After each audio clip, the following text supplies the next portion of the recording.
Thank you very much. It's a real pleasure to be back with you all at Coptic Solidarity another year. I thought I'd start out with a quote from that famous observer of the Middle East, Ernest Hemingway. Of course, Ernest Hemingway has nothing to do with the Middle East. In one of his books, a man is asked how he went bankrupt. And he says, 2 ways.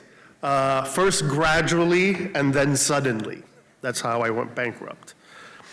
I think of that quote and I think of the region today and of the Christian presence in the East, from North Africa to Pakistan, beyond even the Middle East. And I think of those phrases, gradually and then suddenly. And it seems to me that what we're seeing now is a kind of slow motion genocidal crisis, the likes of which we haven't seen for a very long time. Those of us who, talk about the Christians of the Middle East, we often look back to, the great genocides of around World War I, the Armenian genocide, this genocide of Syriac Christians in Turabdin, the intentional mass starvation of people in Jabal Lubnan, of Maronites in Lebanon, a kind of mass killing that occurred in 1915 to 1920. Or we think of Daesh, kind of spectacular acts of violence and stuff like that. But there's another type of crisis which is occurring which doesn't get the attention, I think, and it's this kind of slow motion crisis, forcing out, attacking, putting Christians under siege, whether it be from persecution or discrimination or economic deprivation or state oppression or terrorism or combinations thereof. And the fascinating thing is, as diverse as the region is, the details vary from place to place, but the trend line from the Maghreb to the Mashriq is the same. So you see strange things. For example, in North Africa, you have a supposedly leftist secular government regime in Algeria. It persecutes Christians. It shuts churches down. It arrests believers. Why would a leftist supposedly secular regime want to do that? And then you go look at, say, Fil Mashriq, you look at pro-Iranian Shia-dominated Iraq, where we saw the president of the republic remove official recognition from the head of the largest Christian denomination, the Chaldean Catholic Church, Patriarch Cardinal Sacco. It was restored just a few days ago after intense pressure from the Vatican and from the West. Meanwhile, the fight is on in Iraq for who will control and profit from thousands of properties left behind, especially in Baghdad, by absent or departing Christians. 10 years ago this week, Mosul fell to the Islamic State, which would lead essentially to the end of the ancient Christian community in Mosul there. Daesh was defeated 2 years later, it was crushed, it's no longer very strong in Iraq or in Mosul. The Christian community has been, dispersed throughout the world. These are people, of course, who were robbed at gunpoint of everything they had 10 years ago, but actually in July 2014. Cell phones, rings, necklaces, baby strollers, whatever. They had to walk to the Kurdish lines to get out of there. It's not surprising that many of them, of course, don't want to return. And even in places like Lebanon, traditionally a safe haven for Christians, we see a generalized political and economic crisis that affects everyone, every religious group in the country, coupled with intentional efforts by groups like Hezbollah to intimidate and force out the Christian population.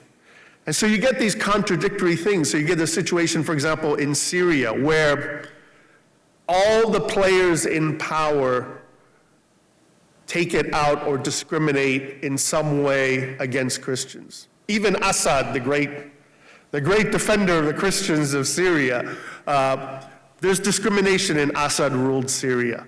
In Turkish-ruled Syria, the parts that Turkey controlled, the Christians have been forced out. In what are they called now? Harakat Tahrir al-Sham, the former Al-Qaeda branch which controls Idlib. The Christians there barely survive. They have to hide who they are, and there are very, very few of them left. And even in Kurdish-controlled Syria, an area which they talk a lot about the defense of minorities. Christians are not first-class citizens in Kurdish-controlled Syria. They're better off than Turkish-controlled Syria or than Al-Qaeda-controlled Syria. But again, they suffered discrimination and sometimes persecution. So we see this throughout the region, this situation. And in Egypt, of course, as Raymond mentioned, you see this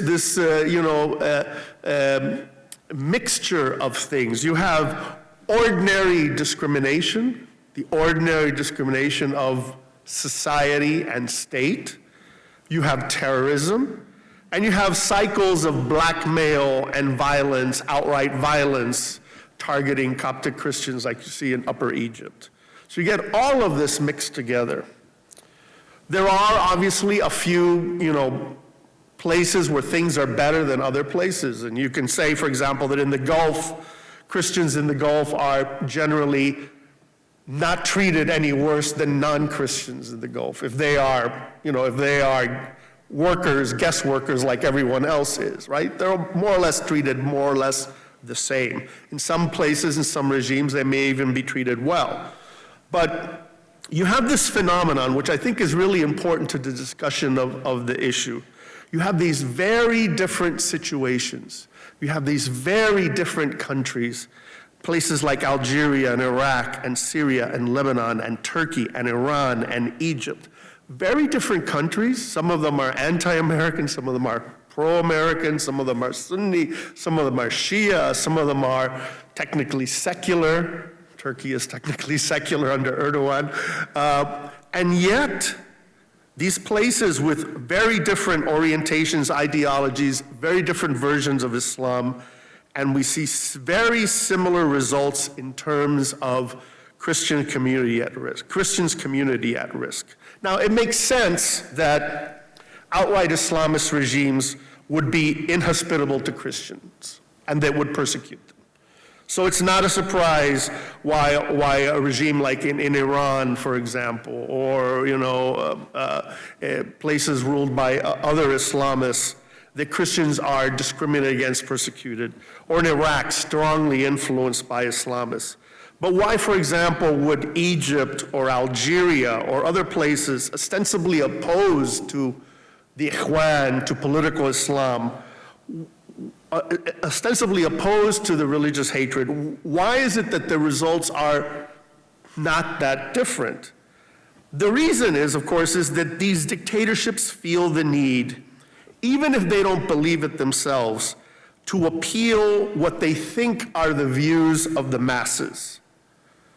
They themselves may not be, we talk about hatred and religious hatred, they may not even themselves practice religious hatred.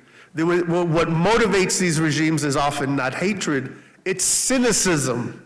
It's the most powerful desire that they have, which is the desire to stay in power, to grow wealthy, and to continue to be where they are. And so they feel that they have to somehow placate the masses. So it's not so much an intolerance strategy as an actual security or stability strategy.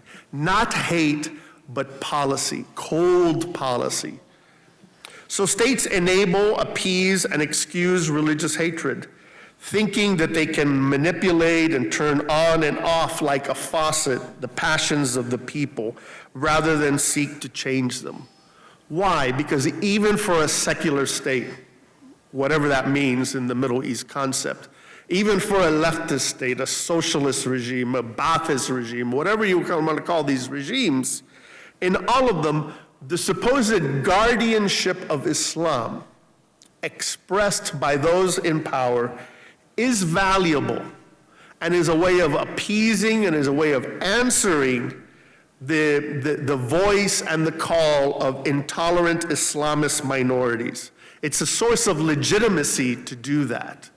A regime in Egypt whose population may be very unhappy, for example, about Gaza, right? And the regime is not going to be able to do whatever crazy thing the Islamists want them to do on Gaza, will find other ways to appease them. And some of those may include kind of looking the other way and kind of pretending that certain things didn't happen to other people as a way of somewhat satisfying the masses, or even a loud, aggressive minority among Muslims. It may be that many of them don't care, but what matters is that there's a significant minority element that really does care. So this is, in my view, even with beyond the issue of hatred, of religious hatred, is the sword of Damocles that hangs over the heads of Christians in the East. Hate is popular in the East. Regimes whose main goal is to stay in power are not going to upset the masses because of that. With very few exceptions, I would say almost no exceptions, there is no great Middle East soul-searching and breast-beating about themselves, unlike you see in the West. What is the view of so many in the West? The West is guilty. Westerners love to say that about the West itself. Oh, we did this. Oh, we did that. Oh, we're colonialists. Oh, we're imperialists. Americans talking about America. Americans burning the American flag. Americans, subverting the pillars of the American state.